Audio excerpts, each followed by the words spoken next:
Welcome to this video about attachment styles. In this video, we will learn about the attachment styles that we have, how they impact our relationship with others in our adult life, and how it can also impact loneliness. So let's start. Now, attachment style is learned very early in age. It is dependent upon the attachment that we form with our either parent or primary caregiver. John Bowlby and Mary Ainsworth did some experiments from which they were able to find these three kinds of attachment styles. What are these three kinds? A secure attachment style, an anxious resistant attachment style, and third, an avoidant attachment style. Now what they did was they took a couple of kids with their primary caregivers. Typically in this case it would be mothers or fathers, and they put them in a room. At some point the parent would get up from the room and walk out, and after few minutes would come back into the room. They studied the reaction the kids had to the parents leaving and coming back. So there were three kinds of reactions that they observed, which form the three kinds of attachment styles. The first is secure attachment style. Now in this, they saw that the child became distressed when the parent left, but was comforted when the parent came back. When the parent came back, in this case, the child seeked out the parent, was happy to see the parent, and was comforted and started playing again. Now this shows a secure attachment style where there is a positive attachment with the parent. There may be distress while the parent goes out, but the comfort is there when this parent is back. The second reaction that they observed, and this comes under the anxious resistant attachment style. In this, they observed that the child became overly distressed when the parent left, but when the parent came back, the child felt like punishing the parent. They would not come near the parent or were not easily comforted. So in this case, when the parent comes back, the child, rather than feeling comforted and going back to normal, is unable to get comforted. They seek the parents' approval or the parents' affection, but they also resist it. That's why anxious resistant attachment style. The third style that they observed, and this comes under the avoidant attachment style, is that the child was absolutely not affected by the parent leaving or coming back. The child either did not pay attention or actively tried to stay away from the parent. Now let's try and look at how these attachment styles affect our adult behavior.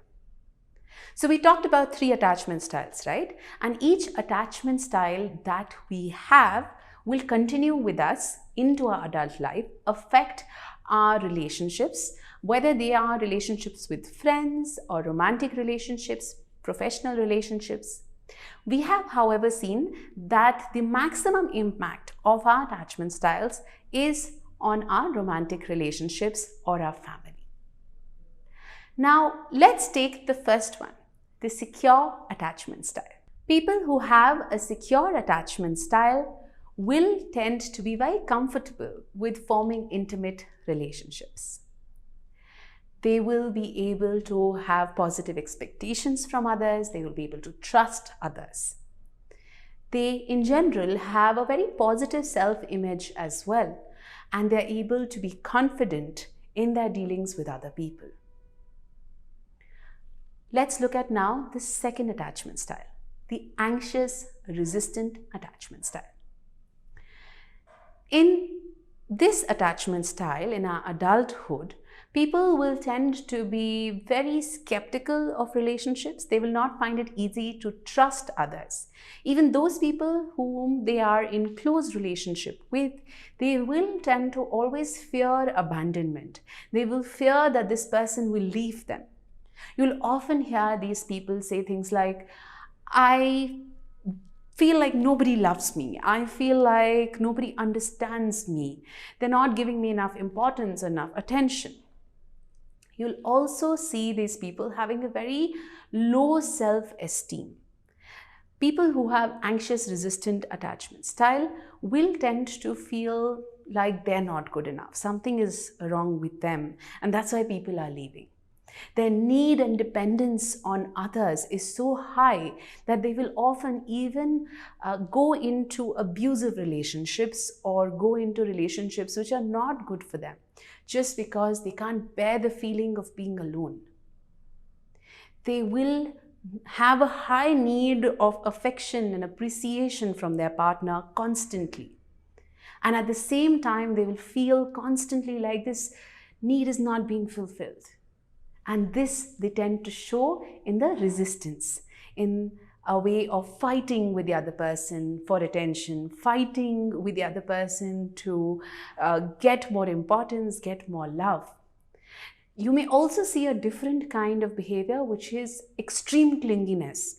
People may tend to cling on to others and really demand a lot, which may be overwhelming for some people. Now, people who have such anxious, resistant kind of attachment style may find it difficult to form good bonds, good social bonds, and emotionally really connect with others. And this is where the feeling of loneliness comes in.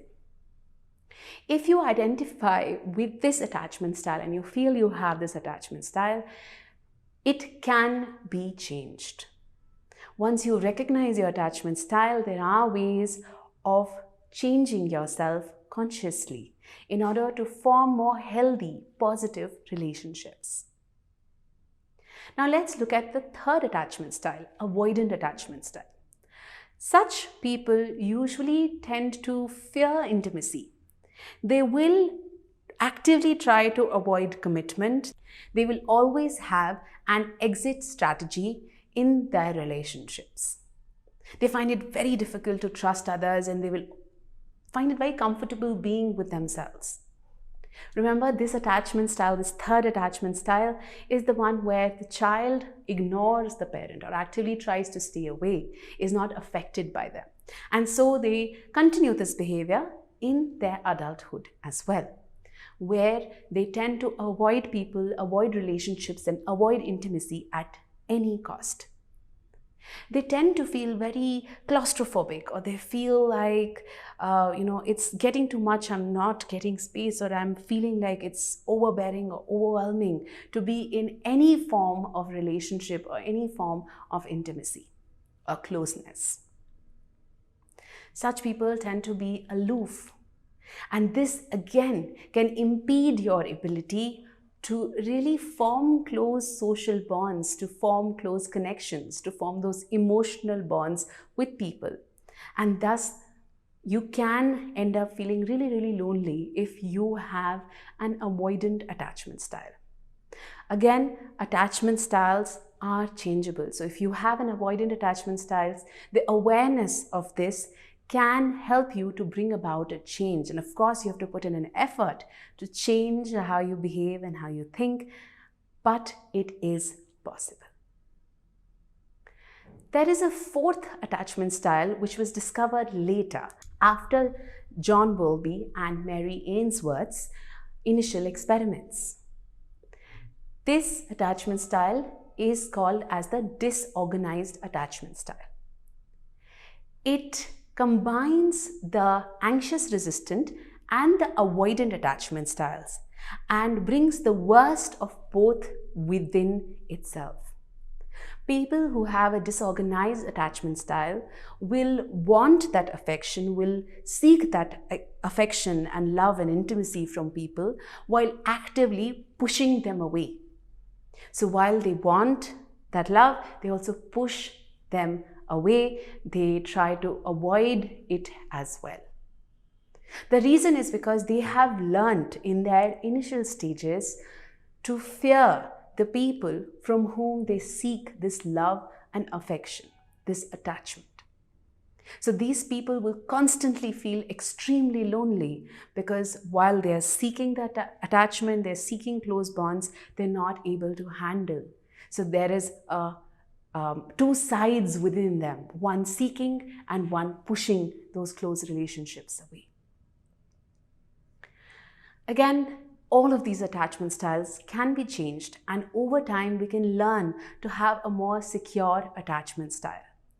The change will not happen overnight, but it does happen. This video, I hope, has helped you to understand a little bit about your own personality, what you relate to the most, and has helped you to understand maybe one aspect of loneliness that could be a reason that you are experiencing this chronic loneliness within. I hope this helps you. Have a good day. Thank you.